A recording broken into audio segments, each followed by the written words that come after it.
مولانا سید سلمان حسینی ندوی صاحب کے انتقال کے بعد دو بحثیں چھڑ گئیں۔ ایک بحث تو ان کے لیے دعائے مغفرت کرنے اور نہ کرنے کے بارے میں۔ اصلاً تو لوگوں نے یہی چھیڑی جبکہ یہ چھوٹی بات تھی اور کوئی بڑا مسئلہ نہیں تھا، لیکن جن لوگوں نے یہ بات چھیڑی وہ اللہ جانے کہ حق کے نادان دوست تھے یا دانا دشمن تھے، کہ اس کی وجہ سے ایک دوسری بحث چھڑ گئی، اور خاص طور سے ان کا ساتھ دینے والے لوگوں کو موقع مل گیا ان کا دفاع کرنے کا، اور اس کی وجہ سے ایسی صورت بن گئی جیسے حضرات صحابہ رضی اللہ تعالیٰ عنہم کے بارے میں غلط باتیں کرنا، گستاخیاں کرنا یہ کوئی خاص مسئلہ نہیں ہے، ایک اختلاف رائے ہے، بس ایک آدمی کا عمل تھا۔ بہت سے لوگوں نے شاید اسی کے رد عمل میں تعریفیں شروع کر دی ان کی، کاش یہ بحث نہ چھڑتی، انتقال ہوا، نماز جنازہ ہوتی جیسے سب کی ہوتی ہے اور بات ختم ہو جاتی، لیکن لوگوں نے بحث چھیڑ دی۔ تو اس میں جو زیادہ بڑی بات ہے، زیادہ بڑا مسئلہ ہے، وہی ہے نظریے کا۔ حضرات صحابہ رضی اللہ تعالیٰ عنہم کا مسئلہ معمولی نہیں ہے، اور اس کا تعلق ہدایت اور گمراہی سے ہے، لہٰذا جو حضرات اس معاملے میں مداہنت سے کام لے رہے ہیں، ان کی حیات میں بھی لیا لوگوں نے اور آج بھی لے رہے ہیں۔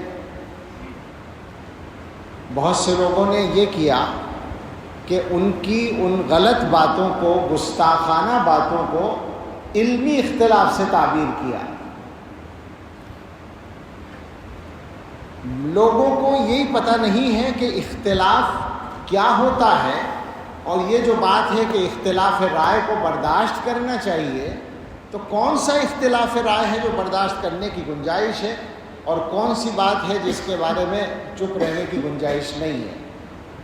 آج بھی کسی صاحب نے لکھا ہے، انداز ایسا ہے، بڑی مشکل ہے، انداز ایسا ہے جیسے مولانا کی بات کی تردید کرنے والے ان کی عزت سے، ان کی مقبولیت سے حسد کی بنیاد پر ایسا کرتے ہیں۔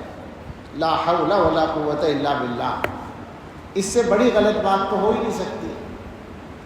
عزت تو ان کی اس وقت تھی جب وہ صحابہ کے بارے میں گستاخی نہیں کرتے تھے، کیا اس وقت کوئی حسد کیا گیا ان کے ساتھ؟ سوال یہ ہے، جب انہوں نے یہ غلطی شروع کی تو غلطی کو غلطی کہا گیا، اس کا تعلق حسد سے نہیں ہے، اور یہ وہ اختلاف نہیں ہے کہ صاحب علمی اختلاف میں ایک دوسرے کی رائے کو برداشت کرنا چاہیے۔ یہ تو امت کے اندر گمراہی کا راستہ کھولنے والی بات ہے، اور میں بہت ہی تکلیف کے ساتھ یہ بات کہوں گا کہ اس طرح کے مسائل کی سنگینی کو سمجھنے میں کمزوری دکھانے والے صرف جماعت اسلامی کے لوگ یا صرف ان کے تلامذہ نہیں ہیں، ہمارے فضلاء بھی بہت سے پائے جاتے ہیں۔ میری سمجھ میں نہیں آتا کہ ایسا کیوں ہے۔ جو لوگ دین کی سمجھ گہرائی کے ساتھ رکھتے ہیں ان کو یہ بات معلوم ہے کہ امت میں کون سے مسائل ایسے ہیں جو بالکل علامت کا درجہ رکھتے ہیں۔ بالکل سادہ سے انداز میں پوچھتا ہوں کہ صحابہ کرام کے سلسلے میں مولانا مرحوم کے رویے کے بعد کسی کی ہمت ہے، ان کا دفاع کرنے والوں کی بھی ہمت ہے کہ وہ یہ ثابت کر دیں کہ ان کو اہل سنت والجماعت میں شامل مانا جائے؟ تو صحابہ کے مسئلے کو اس موقع سے ہلکا بنانے کی کوشش نہ کی جائے۔ ظاہر انتقال کے بعد ایک ہمدردی ہوتی ہے، ہمیں بھی ہے، لیکن ہم جو دیکھ رہے ہیں کہ اس موقع کا غلط استعمال کیا جا رہا ہے۔ بہت سے لوگ تعریفوں کے مضامین لکھ رہے ہیں، تعریفیں کسی آدمی کی بے شک کی جا سکتی ہیں، ذاتی طور پر اس واقعے سے پہلے، صحابہ کی گستاخی سے پہلے ان کے کمالات کو مانا جاتا تھا۔ اللہ تعالیٰ نے ان کو بہت صلاحیتیں دی تھیں، جیسے بہت سے لوگوں کو دیتے ہیں ان کو بھی دی تھی، کچھ ممتاز صلاحیتیں تھیں۔ عربی زبان پر جو ان کی قدرت تھی وہ نہایت، خاص طور سے بولنے پر وہ نہایت شاندار تھی، اس کی مثال ملنا مشکل ہے ہمارے ملک میں، بے شک تھی۔ لیکن اس کا یہ مطلب نہیں ہوتا کہ کسی کے کمالات کی بنیاد پر اس کی ہر غلط بات کو بھی غلط نہ کہا جائے، صحیح مان لیا جائے، یہ نہیں ہو سکتا۔ تو تعریفیں اپنی جگہ تھیں، لیکن اس واقعے کے بعد تو بات کرتے ہوئے تکلف ہونا چاہیے تھا لوگوں کو۔ آج جو ہے اگر کچھ لوگوں نے یہ کہہ دیا کہ صاحب ان کے لیے دعائے مغفرت نہ کرو، میں نہیں کہہ رہا ہوں، میں یہ اس موضوع پر آخر میں بات کروں گا، کچھ لوگوں نے کہہ دیا تو اس پر ایسا ہنگامہ مچا اور اس پر دلیلیں دی جانے لگی، لا تسبوا الاموات اذکروا محاسن موتاکم وکفوا عن مساویہم۔ میں ایسے لوگوں سے ایک درخواست کروں اگر تو برا نہ مانیں، جو بات آپ مولانا کے لیے ثابت کرنا چاہتے ہیں، جس دلیل کو پیش کر رہے ہیں کہ اموات کو برا نہ کہو اور محاسن موتا کا ذکر کرو، مساوی کا ذکر نہ کرو، تو کیا بیچارے حضرات صحابہ رضی اللہ عنہم اس درجے میں بھی نہیں آتے تھے؟ کیا وہ اموات اور موتا میں نہیں تھے؟ سوال ہے نا یہ۔ آج آپ کو تکلیف ہے، ایک عام امتی کے بارے میں آپ ان احادیث کو منطبق کر رہے ہیں، یہ احادیث صحابہ کے بارے میں منطبق نہیں ہوتی۔ اس کا مطلب یہ ہے کہ اس ملک میں صحابہ کے حق میں بات کرنا جرم بن جائے گا، یہ نہیں چلے گا، کچھ بھی ہو جائے۔ میں ویسے نہیں بول رہا ہوں، صحابہ کے مقام کو محفوظ رکھنا اس امت کی ذمہ داری ہے، ورنہ یہ امت ختم ہے، یاد رکھیں اس بات کو۔ بڑے بڑے محدثین کہہ چکے ہیں کہ جو لوگ دین کی بنیاد کو اٹھانا چاہتے ہیں وہ دین کو براہ راست نشانہ بنانے کی ہمت نہیں رکھتے، تو صحابہ کو نشانہ بناتے ہیں، کیونکہ وہ انسان ہیں، انسانوں کو نشانہ بنانا آسان ہوتا ہے۔ اصل مقصد دین کی مخالفت ہے، اور جو لوگ صحابہ کو نشانہ بنانے میں ڈرتے ہیں وہ حضرت معاویہ کو نشانہ بناتے ہیں۔ معاویہ دروازہ ہے عام آدمیوں کے لیے، تو اذکروا محاسن موتاکم وکفوا عن مساویہم ہے، صحابہ کے لیے نہیں۔ حیرت ہوتی ہے کہ کیسے دوہرے معیار لوگوں نے چلا رکھے ہیں۔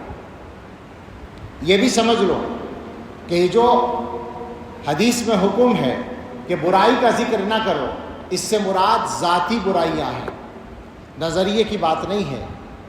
تو ذاتی برائی کسی کی ذکر نہیں کرنی چاہیے، وہ غیبت زندگی میں بھی کی جائے تو غیبت ہوگی۔ اور ہم پورے اعتماد سے کہتے ہیں کہ ہم نے مولانا کے بارے میں، ذاتی زندگی کے بارے میں، ذات کے بارے میں ایک لفظ کبھی خلاف احترام بھی نہیں کہا، پورا دعویٰ ہے ہمارا۔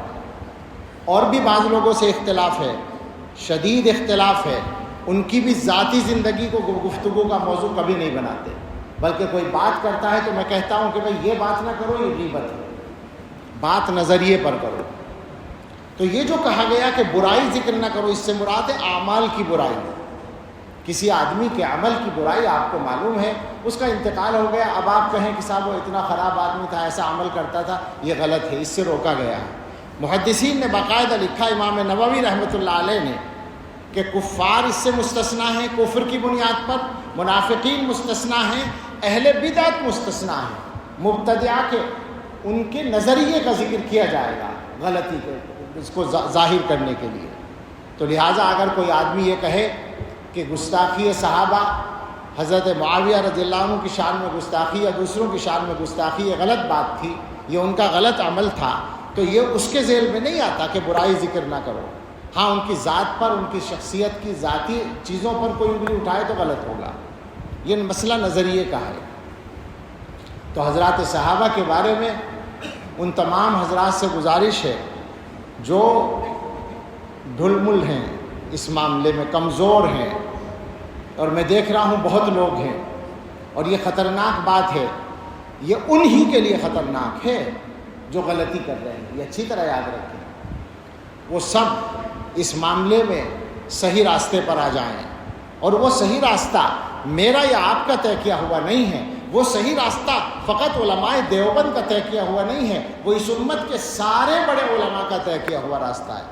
اس میں کوئی اختلاف نہ ابن تیمیہ کا ہے نہ ابن قیم کا ہے، وہ سب اس کے بڑے داعی ہیں صحابہ کے مقام کی حفاظت کے۔ اس میں کوئی اختلاف نہ ابو حنیفہ کا ہے، نہ مالک کا، نہ شافعی کا، نہ احمد کا، کسی کا کوئی اختلاف نہیں ہے، وہ متفقہ چیز ہے۔